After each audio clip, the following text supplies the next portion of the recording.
सोचो, अगर आप सुबह उठो और हेडलाइन हो चांद फट गया। साइंस फिक्शन लगता है ना, लेकिन ये एक रियल साइंटिफिक हाइपोथेसिस है और शायद सबसे खतरनाक में से एक। इससे पहले कि मैं उस क्योस में डाइव करूं जो इसके बाद होगा, चलो एक स्टेप पीछे हटते हैं। सबसे पहले, चांद इतना इंपॉर्टेंट क्यों है? लगभग 4.5 अरब साल पहले अर्थ अकेला था, कोई चांद नहीं, कोई साथी नहीं।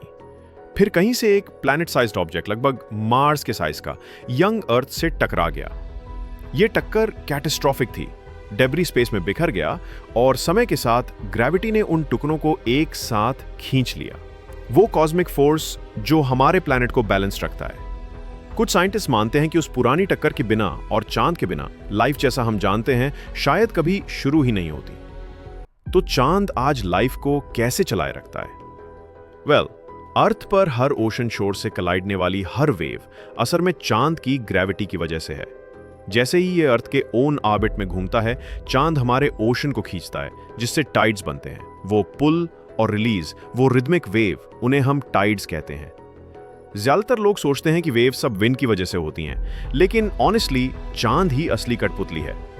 इसके बिना सीज अजीब तरह से शांत हो जाएंगे और अगर ओशन चलना बंद कर दे तो उसके अंदर लाइफ का पूरा साइकिल टूट जाएगा। अब आप सोचोगे सूरज के बारे में, लेकिन यह चांद से लगभग 400 गुना ज्यादा दूर है, तो इसका इफेक्ट कंपैरिजन में बहुत छोटा है। असली बैलेंसिंग एक्ट वो सब चांद की वजह से है। लेकिन क्या हो अगर एक दिन चांद सच में फट जाए?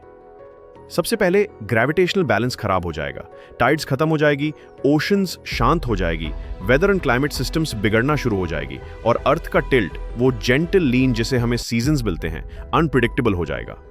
अब क्या ये सच में हो सकता है? फिलहाल चांद एक काफी सॉलिड ऑब्जेक्ट है, लेकिन ये परफेक्ट नहीं है। ये एक क्रेटर से धक्का है, फ्रैक्चर से भरा है और ये हर साल हमसे धीरे धीरे दूर जा रहा है। साइंटिस्ट कहते हैं कि एक एक्सप्लोजन बेसिकली इम्पॉसिबल है, लेकिन पूरी तरह से आउट ऑफ द टेबल नहीं है। इसलिए ये आइडिया साइंस की सबसे खतरनाक हाइपोथेसिस में से एक माना जाता है। तो आप क्या सोचते हैं, अगर चांद फट गया तो क्या ह्यूमैनिटी सरवाइव कर पाएगी या ये बस एंड होगा, एक कॉस्मिक मिस्टेक जिससे हम रिक्वायर नहीं कर पाएगी? मुझे कमेंट्स में बताओ कि आप क्या सोचते हो, और अगर इस वीडियो ने आपको सोचने पर मजबूर किया तो